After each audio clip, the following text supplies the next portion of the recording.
Right news in details. తెలంగాణలో మరో ఇద్దరు ఎమ్మెల్యేల ఫిరాయింపు పిటిషన్లపై ఇవాళ తీర్పు వెలువడనుంది. మధ్యాహ్నం 2:30 గంటలకు స్పీకర్ గడ్డం ప్రసాద్ కుమార్ కు తీర్పు చెప్పనున్నారు. ఎమ్మెల్యేలు కాళ యాదయ్య, పోచారం శ్రీనివాసరెడ్డి పిటిషన్లపై తీర్పు వెలువరించనున్నారు. గతంలో 5 ఎమ్మెల్యేల పిటిషన్లపై స్పీకర్ తీర్పు ఇచ్చారు.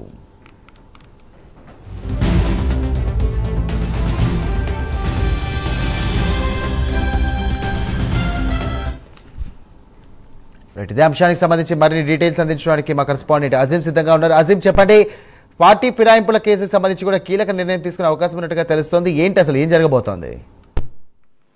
ఈ రోజు స్పీకర్ గడ్డం ప్రసాద్ కుమార్ మరో ఇద్దరు ఎమ్మెల్యేలకు సంబంధించినటువంటి పిటిషన్లపై తీర్పు వెలువరించేటువంటి నిర్ణయించడం.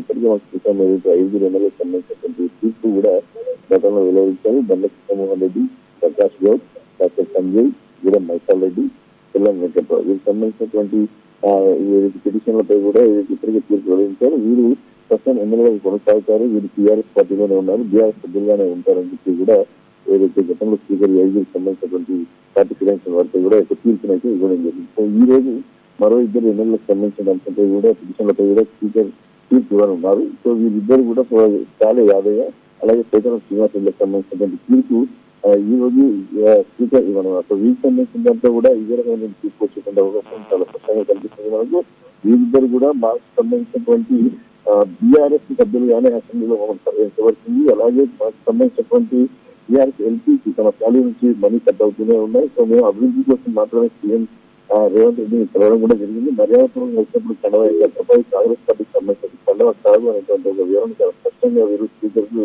ఇచ్చినప్పుడు కావచ్చు, అది జీతాన్ని జరిగిన సమయంలో కూడా వారి అడ్వకేట్ వారికి స్పష్టంగా తెలియజేశారు. సో ఈ నేపథ్యంలో వీరిద్దరికి సంబంధించినటువంటి తీర్పు కూడా ఈ రోజు వీరిద్దరు కూడా ఎమ్మెల్యేలుగా కొనసాగుతారు. వీరితో కూడా ఎలాంటి పార్టీ ఫిర్యాదులకు సంబంధించినటువంటి అనంత పిటిషన్ కలిగిన అవకాశం అయితే లేదు. ఖచ్చితంగా వీరిద్దరు ఎమ్మెల్యేలు కొనసాగుతారు. వీరు బీఆర్ఎస్ లోనే ఉన్నారు అని చెప్పి కూడా స్పీకర్ ఈ రకమైనటువంటి స్టేట్మెంట్ గతంలో ఇచ్చినట్టు వీరిద్దరికి సంబంధించిన తీర్పు కూడా మధ్యాహ్నం 2 గంటలకు స్పీకర్ నుంచి ఈ తీర్పు అవకాశం ఉంది. Thank you Azeem.